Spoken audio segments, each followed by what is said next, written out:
A toy manufacturer produced 1200 toy cars at a total cost of 90,000. He donated 200 cars to a charity event. For the rest, he announced a 10% discount on the market price of rupees 120 per car.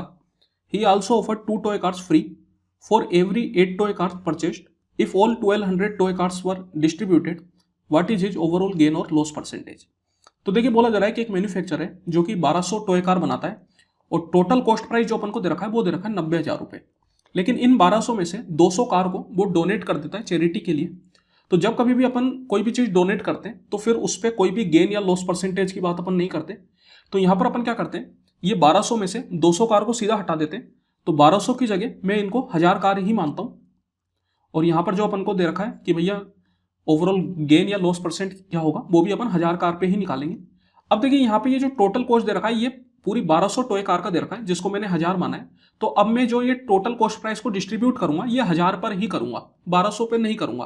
तो इससे एक car का जो cost price है वो बढ़ जाएगा। लेकिन यहां पर अपन ने जो 200 कार डोनेट की उनको अपन ने हटा दिया तो उससे अपना क्या है कैलकुलेशन बच जाएगा। तो यहां पर आप बोल सकते हो कि जो एक कार का कॉस्ट प्राइस आएगा वो अब आएगा 90,000 डिवाइडेड बाई 1000, दैट इज 90 रुपए। तो यहां पर आप देख सकते हैं एक कार का कॉस्ट प्राइस आ गया 90 रुपए। फिर बोला जा रहा है कि वो बाकी बची हुई कार पर 10% डिस्काउंट देता है मार्केट प्राइस पर और मार्केट प्राइस वो सेट करता है 120 रुपए पर कार।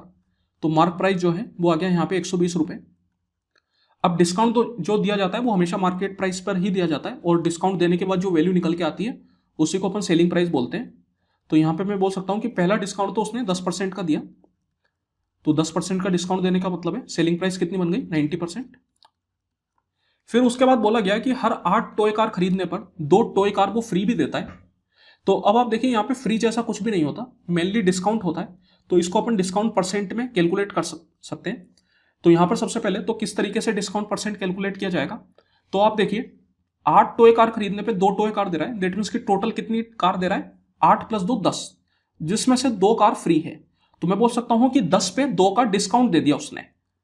तो ये अपने पास हो गया डिस्काउंट परसेंट जो कि आ गया 20%। इसका मतलब एडिशनल 20% का वो डिस्काउंट दे रहा है।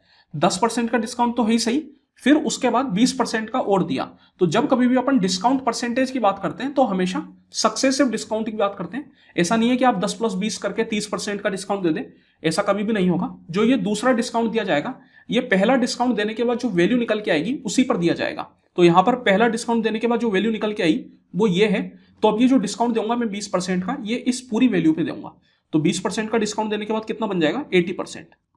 तो सेलिंग प्राइस उसकी कितनी हो जाएगी यहाँ पे, तो देखिए 2 जीरो तो अपना कैंसिल आउट हो गया, 12 का 9 बार में 108, 108 × 8 अगर आप करेंगे तो कितना आ जाएगा 8 × 64 की 4, 6 कैरी चला गया और 8 × 8 तो 864 बन जाएगा, डिवाइड बाई 10 करेंगे तो 86.4।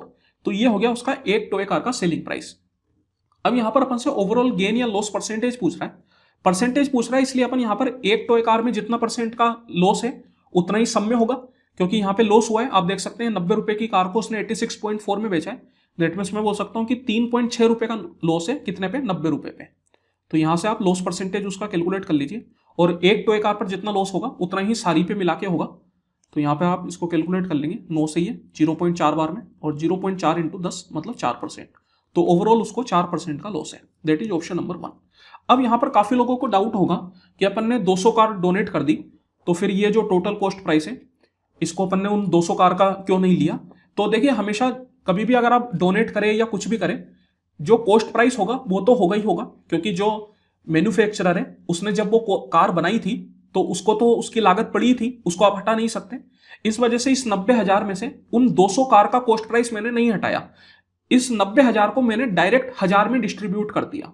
अगर यहां पर अपन को एक कार का ही कॉस्ट प्राइस दिया जाता, मतलब मान लेते हैं कि उसने टोटल कॉस्ट प्राइस की जगह सिंगल कार का कॉस्ट प्राइस दिया जाता, मान लेते हैं 90 रुपए देता, तो फिर इस 90 को सबसे पहले अपन 1200 से मल्टीप्लाई करते, क्योंकि जो टोटल कॉस्ट प्राइस अपन को पड़ता वो पड़ता 90 × 1200। फिर इस टोटल कॉस्ट प्राइस को अपन 1000 में डिस्ट्रीब्यूट करते, तो वहां से अपन को 1000 टॉय कार पे पर कार कॉस्ट प्राइस निकल के आता। लेकिन यहां पर उसने टोटल कॉस्ट प्राइस दे रखा है जिसको अपन डायरेक्ट 1000 से डिवाइड कर सकते हैं।